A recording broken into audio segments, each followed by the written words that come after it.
Get ready for the dictation. Start. Mr. Vice Chairman, I rise to associate myself fully with the resolution and the concern which has been expressed from all the various sections of the House regarding the urgent necessity of developing rural industries. As time passes by, we are reaching a situation in our rural areas where something desperate needs to be done immediately if we want to preserve the social stability of the country and also to see that full use is made of the time and talent of the people in the rural areas which go waste today, as has been pointed out in the resolution. So, the Planning Commission and the Government of India have applied their minds to the various isolated aspects of rural industries, and some valuable reports have been published and some important recommendations have been made in these reports which need consideration. But unfortunately, there is no high level decision regarding the various issues which face the country as far as the problem of rural industrialization is concerned. We are not quite clear as to what, first of all, rural industries mean and what rural industrialization implies. Does rural industrialization mean the utilization of local resources in order to meet the local needs? Or does rural industrialization imply the creating of surplus in the rural areas which could be exchanged with the surplus in other centers of the country and thereby create a richer life for the rural areas?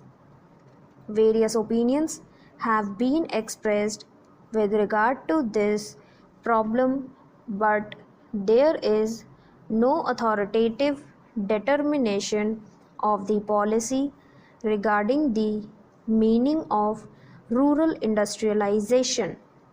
It has been suggested that if such import of capital and skill from urban centers were to mean merely the multiplication of industrial centers in the rural areas, such an industrialization of the rural areas would nullify the advantages that are likely to accrue as a result of the rural industrialization.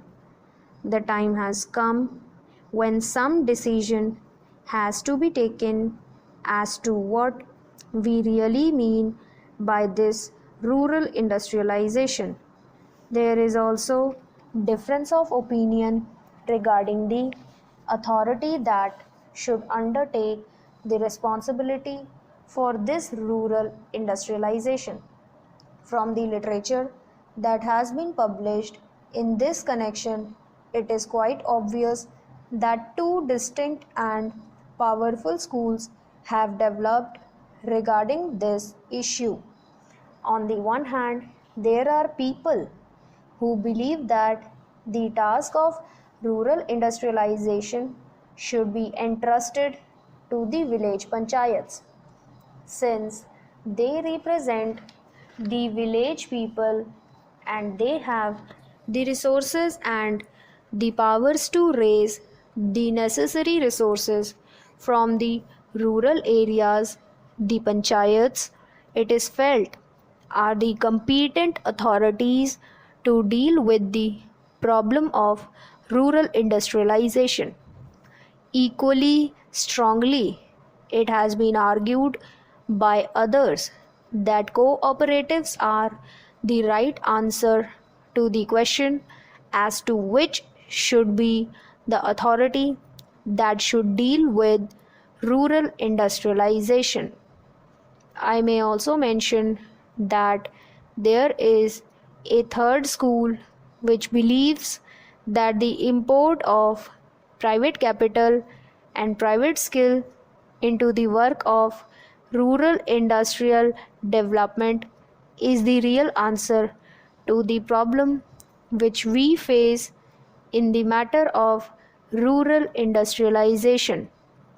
Here again, some authoritative determination of the policy has become necessary because, in the absence of such a policy, ad hoc decisions are taken which sometimes cancel each other, and therefore the rapid progress which we hope and wish for in rural industrialization becomes impossible. Then again, there is the further question of production that may be necessary for rural industries in view of the lack of the internal economy from which rural industries would suffer. Whatever may be the answer to the first two questions, Professor Malkani has already referred to this question and various suggestions have been put forward. But all these suggestions require some detailed consideration as there are a large number of difficulties in implementing any one of these suggestions. Demarcation of markets and the imposition of taxes in order to see that goods from the urban centers do not reach the rural centers in unfairly competitive conditions are some of the suggestions that have been made. One great advantage of a vast country is the large number of markets that are available for the goods that are produced in the country.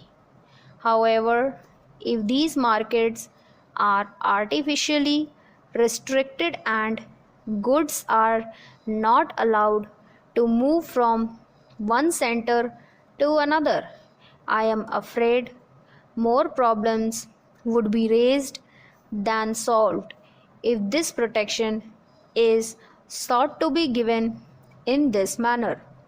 Yet, protection has to be given to the rural industries if these rural industries are to develop. Therefore, serious and competent thinking is necessary in this connection, and again, time is running fast. Therefore, it is desirable that we should have some authority which could examine the various issues involved and determine the policy with regard to this matter also.